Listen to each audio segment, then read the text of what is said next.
Сәлеметсіздер ме, құрметті студенттер?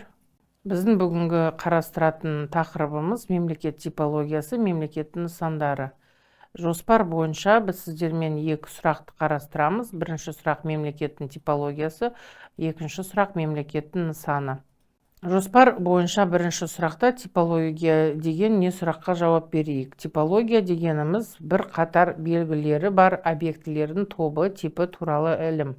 Мемлекеттің типологиясы дегеніміз мемлекеттің әлеуметтік мәнін ашуға мүмкіндік беретін барлық кезеңде болған мемлекеттерді топқа бөлуге бағытталған топтастыру. Мемлекет типологиясының келесі негізгі бағыттары бар: формациялық бағыт, өркениет бағыт, хронологиялық бағыт. Мемлекетті формациялық бағыт бойынша топтастырудың негізі әлеуметтік экономикалық белгілері болып табылады. Аталмыш бағыттың өкілдері Маркс, Ленин.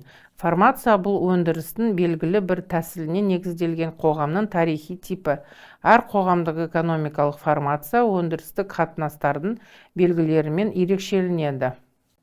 Формациялық бағыт бойынша мемлекеттер құл иеленушілік мемлекет, феодалдық мемлекет, буржуазиялық мемлекет, социалистік мемлекеттерге бөлінеді. Формациялық бағыттың артықшылығы мемлекет дамуының табиғи тарихи жағдайын кезеңділігін көрсетеді. Мемлекет дамуының әлеуметтік экономикалық факторын ескеруі. Формациялық бағыттың кемшілігі мемлекеттің табиғатына әсер ететін рухани, дін, ұлт, мәдениет факторды ескермеу. Бұл бағыт бір сызықты тым бағдарламаландырылған және тарих болса көп нұсқалы және бір кестенің көлемінде жүзеге аспайды. Мемлекеттің өркениет бағыт негізінде рухани, діни, мәдениет, ұлттық психологиялық факторлар жатыр деп айтып өткендей, бұл бағытты жақтаушылар Тойнби, Сорокин, Вебер.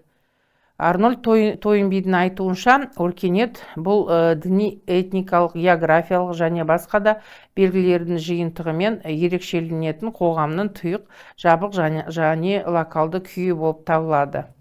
Слайдта көрсетілгендей, өз дамуында өркениет бірнеше кезеңдерден өтеді. Бірінші кезең локалды өркениеттер, екінші кезең белгілі бір мемлекет типтерімен байланысты ерекше өркениеттер, үшінші кезең өз мемлекеттілігімен ерекшеленетін кезгі өркениеттер. Өркениетті бағыт қазіргі кездегі дүниенің тұтастығына, идеалды рухани факторлардың басты идеясы негізделген.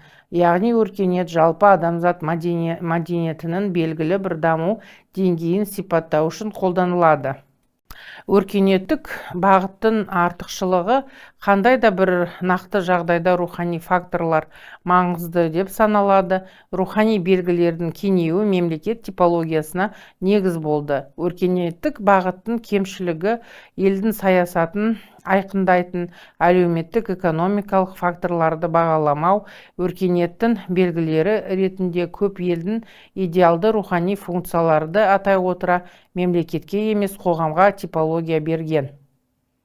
Хронологиялық бағыт бойынша мемлекетті топтастырудың негізі қоғамның тарихи дамуы болып табылады. Осыған сәйкес мемлекеттер ежелгі ғасырдағы мемлекеттер, орта ғасыр мемлекеттер, жаңа ғасырдағы мемлекеттер, қазіргі дәуірдегі мемлекеттер болып бөлінеді.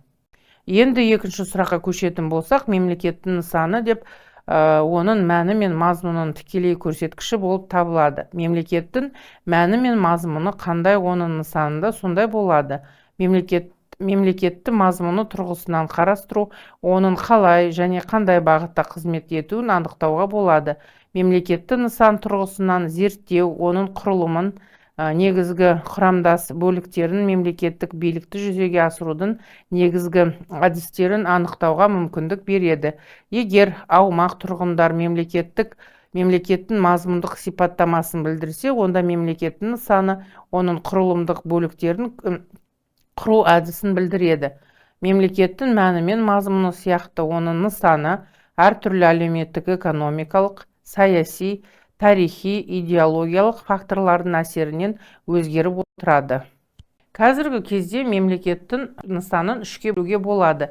Мемлекеттің басқару нысаны бұл жоғары және жергілікті мемлекеттік органдарды ұйымдастыруды және олардың арақатынас тәртібін білдіретін мемлекеттік билікті ұйымдастырудың әдісі.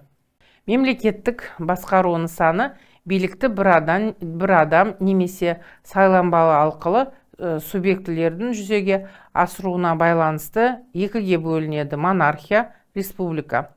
Мемлекеттің құрылым нысаны бұл мемлекеттің ұлттық және әкімшілік аумақтық құрылымдық бөліктері арасындағы арақатынасын, жоғарғы және жергілікті органдардың мемлекеттік билік арасындағы арақатынасы білдіретін мемлекеттік нысанының бір бөлігі.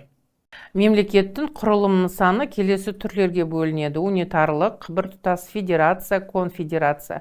Мемлекеттің саяси режим дегеніміз саяси билігі жүзеге асырудың әдістері мен тәсілдерінің жүйесі. Саяси режимді жүзеге асыруда қолданылатын әдістер мен тәсілдердің ерекшелігіне байланысты ол демократиялық, антидемократиялық түрге бөлінеді. Демократияның екі түрі бар: либералды, консервативтік. Антидемократиялық режимнің белгілері: мемлекет қоғамдық өмірдің барлық саласын бақылауы, барлық қоғамдық ұйымның мемлекеттендірілуі, жеке меншіктің болмауы, адамның құқықтары мен бостандықтарын заң жүзінде болуы.